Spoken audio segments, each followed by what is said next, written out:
Salut mes adorables, ici Amy Mad. Ravie de vous revoir, bienvenue. Aujourd'hui, je vais faire du macaroni au fromage, un plat que je n'aime pas vraiment beaucoup. Je sais que beaucoup d'entre vous souffrent intérieurement, mais ne m'en veuillez pas, j'en ai déjà parlé auparavant. Je n'ai pas vraiment mangé de macaroni au fromage quand j'étais enfant. Je pense être passée par une petite phase de macaroni au fromage lorsque j'étais à l'université, comme beaucoup d'étudiants avec un budget limité. Et je me souviens que j'aimais vraiment les coquilles au fromage d'Annie et j'y ajoutais une boîte de thon pour lui donner des protéines et rester dans mon budget. C'était bien, mais je n'en ai jamais été fan, vous voyez? Je n'ai simplement jamais aimé le macaroni au fromage. Aussi, quand j'ai eu des enfants, je pensais qu'ils seraient comme des millions d'autres enfants américains et aimeraient le macaroni au fromage, mais ils ne l'ont pas aimé non plus, bien que mon plus jeune fils, qui a maintenant 10 ans, apprécie le macaroni au fromage. Je crois que je devrais prendre un peu de recul. Il y avait un exemple de macaroni au fromage que j'aimais quand nous étions à Seattle au marché de Pike. J'ai eu un macaroni au fromage qui était assez délicieux, vraiment des pâtes peines très fromagées. Aujourd'hui, je vais préparer une recette de macaroni au fromage et je suis curieuse de savoir si cela va me convertir du tout parce que cela a pris d'assaut l'Internet. J'en ai d'abord entendu parler pendant les vacances, mais me voici en mars à préparer ce macaroni au fromage pour vous parce que premièrement, je veux savoir à quoi il ressemble. Deuxièmement, va-t-il me convertir? Et troisièmement, je suis vraiment curieuse à ce sujet parce que c'est le macaroni au fromage de Tiny et il contient environ 3 fois plus de fromage que de pâte, c'est presque un ratio de 3 pour 1. C'est comme 2,5 pour 1. Mais si vous comptez la crème épaisse et le lait évaporé, c'est définitivement un ratio de plus de 3 pour 1 de produits laitiers à l'amidon. Alors, venez avec moi pendant que nous faisons le macaroni au fromage de Tiny. Alors ici, j'ai une casserole d'eau bouillante. Si vous ne connaissez pas Tiny, elle est très populaire sur TikTok où j'ai découvert ça. Donc du sel, beaucoup de sel dans l'eau, des pâtes. Cela donnera beaucoup de saveur aux pâtes. Ensuite, nous avons nos pâtes et c'est du cavatappi. Cette forme, c'est une forme de tire-bouchon. Nous utilisons cela à la place du coude. Les macaronis sont controversés pour certains, selon moi. Contrairement à la tradition, nous utilisons des pâtes cavatappi au lieu des coudes pour notre macaroni au fromage. Selon Timmy, la sauce s'infiltre mieux dans les tubes de celui-ci, dans la casserole.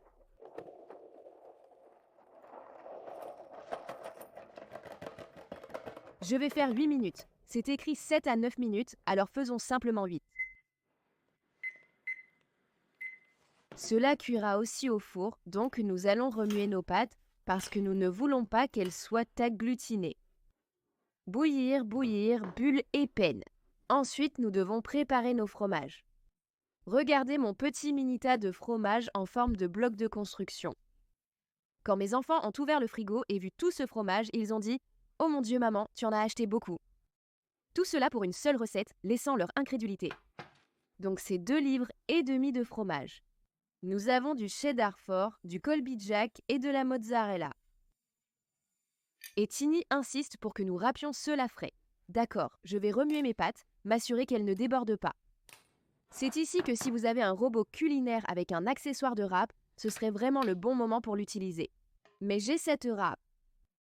Je l'aime, c'est une râpe aussi Zixeco. J'aime le fait qu'elle ait le fin et le gros. Elle peut servir de râpe à boîte. Elle se tient comme une râpe à boîte, mais est aussi pliable. Donc, elle se range bien dans votre tiroir. Mais est-ce que je l'aime pour râper du fromage? Je ne sais pas, en fait je ne l'ai pas fait. C'est la première fois que je râpe autant de fromage, mais tentons le coup. Le comptoir est un peu haut pour ma petite taille. Nous allons donc râper le fromage. Maintenant, je suis avec Tiny sur le fait de râper votre propre fromage. Vous pouvez acheter le fromage déjà râpé, que j'ai certainement déjà acheté auparavant, mais il le recouvre d'un peu d'amidon de maïs pour éviter qu'il ne colle. Donc, en plus d'ajouter ça à votre nourriture, je trouve que ça a meilleur goût quand vous râpez vous-même votre fromage. Et le goût est un peu sec ou rassis. D'accord, donc, c'est presque 8 onces de mozzarella, alors changeons et râpons du cheddar. Oh, le cheddar est un peu plus facile à râper. Il est un peu plus ferme, un peu plus cireux, pas aussi rebondissant. Waouh, ça va être une montagne de fromage. Donc une fois que mes pâtes ont fini de bouillir, je vais les égoutter pour que nous puissions les utiliser pour la recette. Je vais l'égoutter et le rincer pour éviter qu'il ne colle. À plus tard, mes chéris.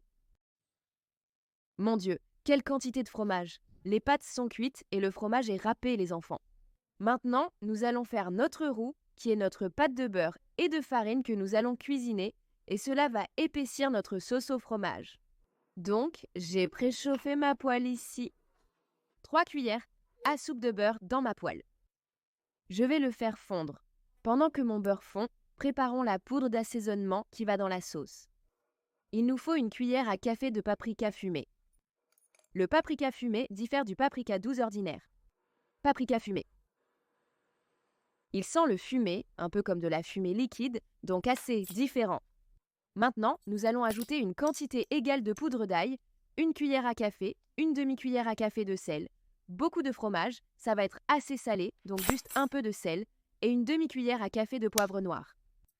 Et je vais juste le craquer frais, parce que c'est le meilleur pour moi.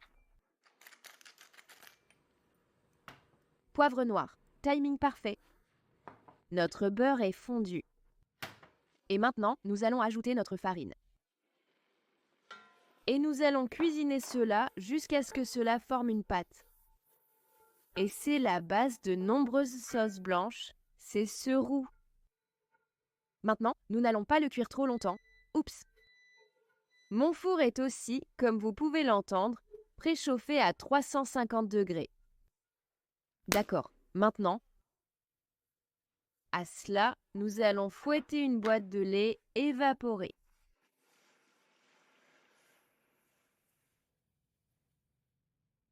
Le fouet aide à prévenir les grumeaux, mais j'obtiens toujours quelques grumeaux, mais cela n'a pas d'importance. Ça va marcher. Ajoutons maintenant 2 tasses de crème épaisse. Je devais cuisiner la moitié de l'assaisonnement, mais nous n'allons pas faire ça. N'oubliez pas l'assaisonnement que nous venons de faire et le reste de notre crème. Waouh! Ça va être riche. Nous allons cuisiner cela jusqu'à ce que ça épaississe un peu, puis ajouter notre fromage. Oh, j'ai presque oublié, une cuillère à soupe de moutarde de Dijon. La moutarde de Dijon et le fromage sont de grands amis, donc je pense que ce sera un bon ajout. J'adore un sandwich au jambon et fromage avec moutarde de Dijon. Oh oui!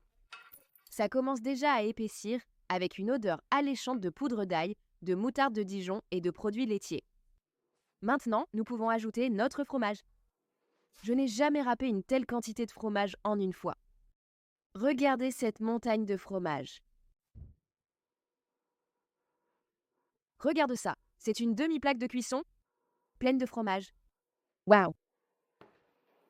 Donc voilà notre sauce qui adhère bien. Nous baissons le feu. Ajoutons maintenant des poignées de fromage. Nous allons juste en ajouter la moitié car le reste, nous allons l'ajouter aux pâtes par la suite. Non pas après, mais en couche. Donc, ajoutez du fromage puis fouettez pour incorporer. Et ce mélange de farine agira comme un émulsifiant et maintiendra le fromage en suspension. Waouh, c'est obscène! C'est obscène! J'ai encore beaucoup de fromage mis à feu doux. Regarde ce fromage. Du filage de fromage pour des jours. Waouh! Cela me rappelle la recette d'aligote que j'ai faite avec des pommes de terre et du fromage. Et c'était des pommes de terre élastiques. Avez-vous vu cette recette? C'est incroyable. Bon, donc nous avons notre sauce au fromage vraiment élastique. Ensuite, nous ajoutons notre livre de pâtes. Et mélangeons nos pâtes à la sauce au fromage.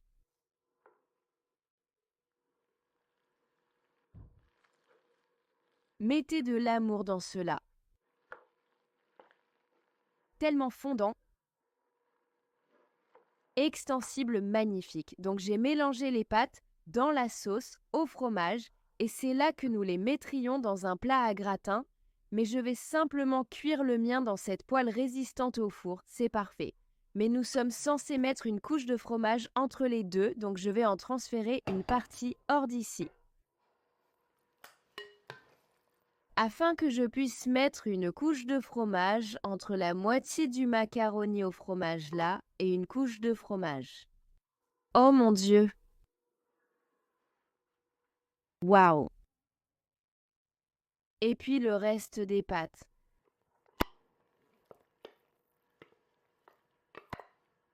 J'étais curieuse, alors je voulais savoir combien de calories il y avait dans ceci, juste par curiosité.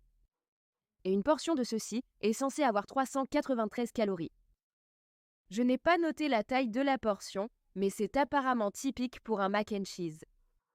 300 à 500 calories par portion pour servir du macaroni au fromage en général. Donc, celui de Tini tombe dans cette fourchette. D'accord, donc nous avons les pâtes et maintenant le reste du fromage. Oh, j'ai raté ce morceau. Enterrez-le juste au-dessus, au fond.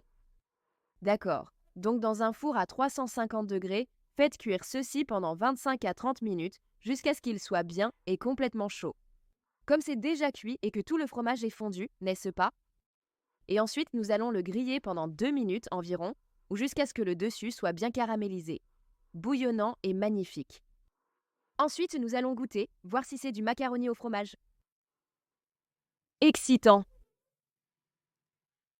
C'est sacrément costaud. Faites quelques tours avec. Ok mes chéris, à plus tard.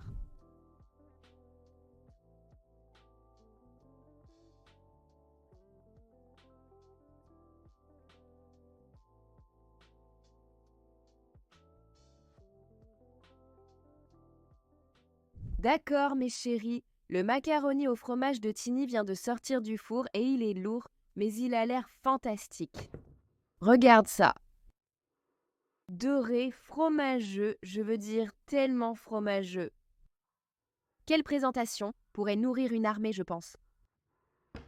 Allons-y et goûtons-le. Je pense que je vais le rehausser un peu avec du persil séché, juste pour lui donner un peu de vert sur le dessus. Ça a l'air super. Allez, goûtons le mac and cheese de Tini. Elle a gratté le dessus, grattons-le aussi.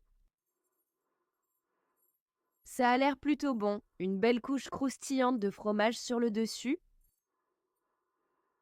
Et prenons une bouchée. Ici, nous y voilà. Oh, c'est encore coulant à l'intérieur. C'est un bon signe tout. D'accord, voyons comment ça se détache. Prêt pour ça? Nous y voilà.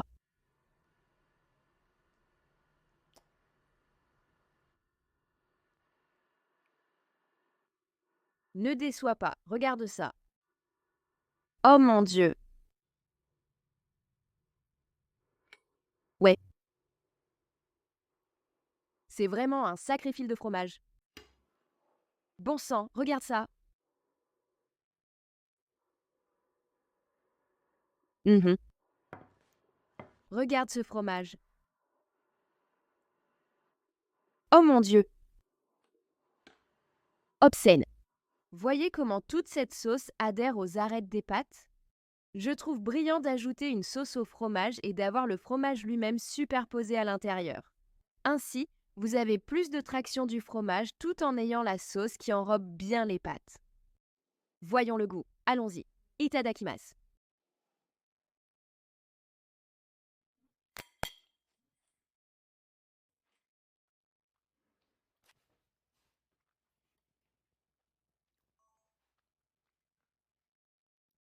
Très riche.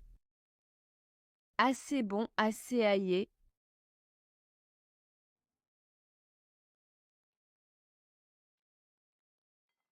Plus aillé que je ne l'attendais, mais pas trop. Les pâtes ont encore une bonne mâche, mais ne sont pas fermes et on a un peu de fromage filant, donc on a un peu de la mâche du fromage.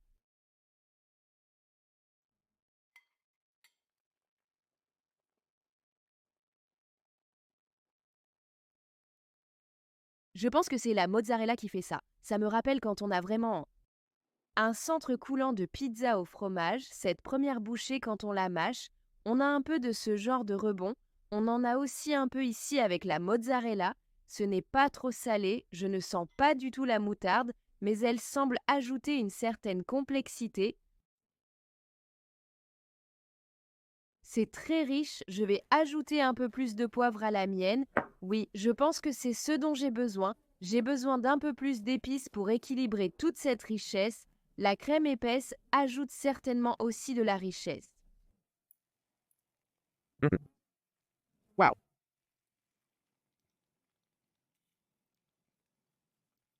C'était une bouchée très riche. Mhm. C'est correct pour être honnête. Mais encore une fois, je ne suis pas une grande amatrice de macaroni au fromage. Donc cela ne goûte pas comme des macaronis au fromage en boîte. Pour moi, les macaronis au fromage en boîte ont un goût plus artificiel, fromage, saveur de fromage transformé, et il y a quelque chose de très réconfortant à ce sujet aussi. Peut-être que c'est juste de la nostalgie d'enfance, mais beaucoup de gens aiment cette combinaison de pâte glissante avec cette sauce au beurre et au fromage à l'extérieur. Vif, oui, de couleur orange vif. Ce n'est pas ça, c'est un peu plus comme une pizza au fromage. Mais comme Alfredo, pizza au fromage, voilà à quoi ça ressemble. Je pense que la mozzarella donne vraiment cet aspect filant et légèrement grillé sur le dessus, puis vous avez cette sauce un peu inspirée de l'Alfredo à l'intérieur, parce que vous avez de l'ail dedans, mais pas trop d'ail. Cela permet de tout maintenir ensemble, lui donnant une texture similaire à un macaroni au fromage. Ce fromage fondant qui lie le tout. Sauce. Je pense que ma partie préférée du plat est le fromage gratiné sur le dessus. Mhm. J'adore ce qui arrive au fromage quand il cuit et devient croustillant. Il devient vraiment noisette, un peu huileux mais croustillant, avec un goût intensifié.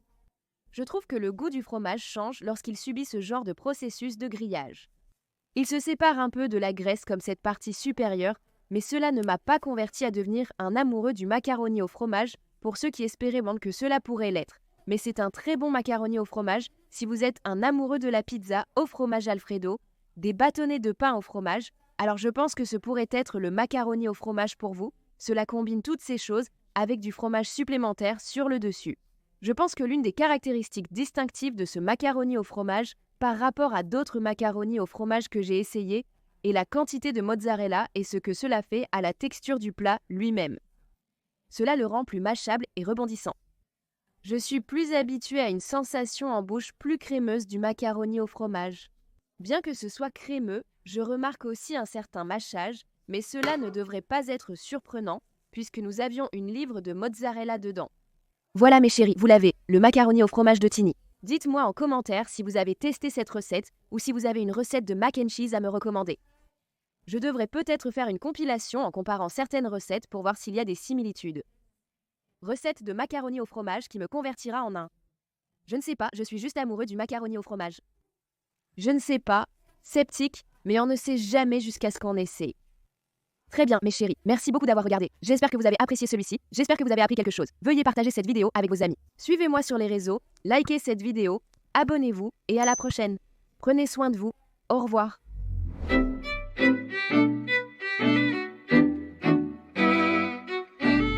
Oh mon Dieu, voisin, devinez ce que j'ai? J'ai tellement de macaroni au fromage.